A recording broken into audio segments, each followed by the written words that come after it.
So check out this video. This is extremely great and intelligent Christian preaching. It's exactly what the fuck is going on in the world. This world is all losing it, man.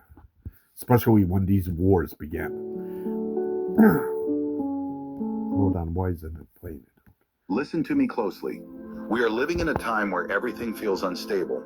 News changes every hour. Wars don't stop. People don't trust leaders anymore. Technology is moving fast, but peace is moving slow. And in the middle of all this, people are asking real questions.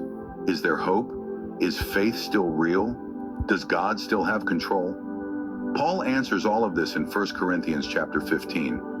Christian faith is not built on motivation or positive thinking. It is built on one truth. Jesus Christ rose from the dead.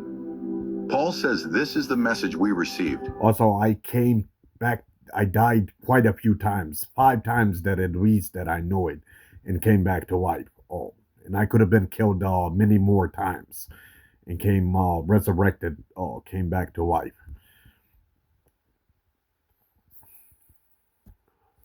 This is what we stand on. If this part is removed, everything else falls apart. Because if Christ did not rise, then prayer is empty. Preaching is noise. Church is just a building. Faith is fake. But Christ did rise. That means Christianity is not a theory. It's a reality. Right now, the world is chasing life without God. People want long life but no truth. Power but no accountability. Freedom without responsibility. But the resurrection confronts all of that. Here is the first verse.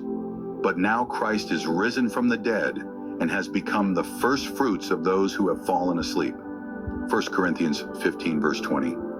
First fruits means he went first. He opened the way. What happened to him is a promise of what will happen to those who belong to him. This matters today because people are scared of death more than ever. That fear is behind wars. That fear is behind greed. That fear is behind control. People try to escape death through medicine, through money, through science, through technology. But no system has defeated death. Yeah, nobody Only Christ has. That. Paul explains that Jesus is reigning right now, not later, not someday, right now.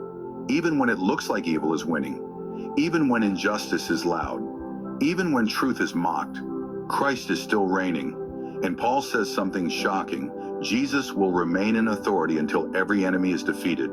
Not some enemies, everyone. And then he names the final enemy. Not Satan, not governments, not chaos, death. Here is the second verse.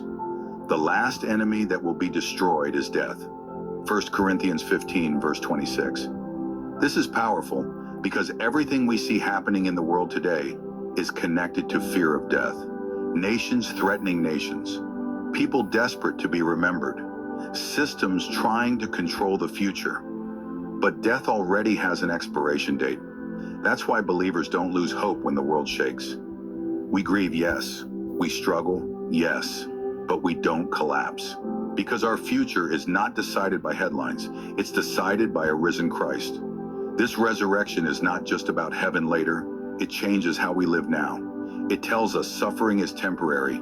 Evil has limits. Darkness has an end. Paul says Christ rose first. Then those who belong to him will rise. And after that, the end will come. That means history is not random. Time is not out of control. God has a plan. So when you see confusion everywhere, when people call evil good and good evil, when faith is mocked, remember this. Christ is risen, Christ is reigning, and death will be destroyed. That is not religion, that is reality.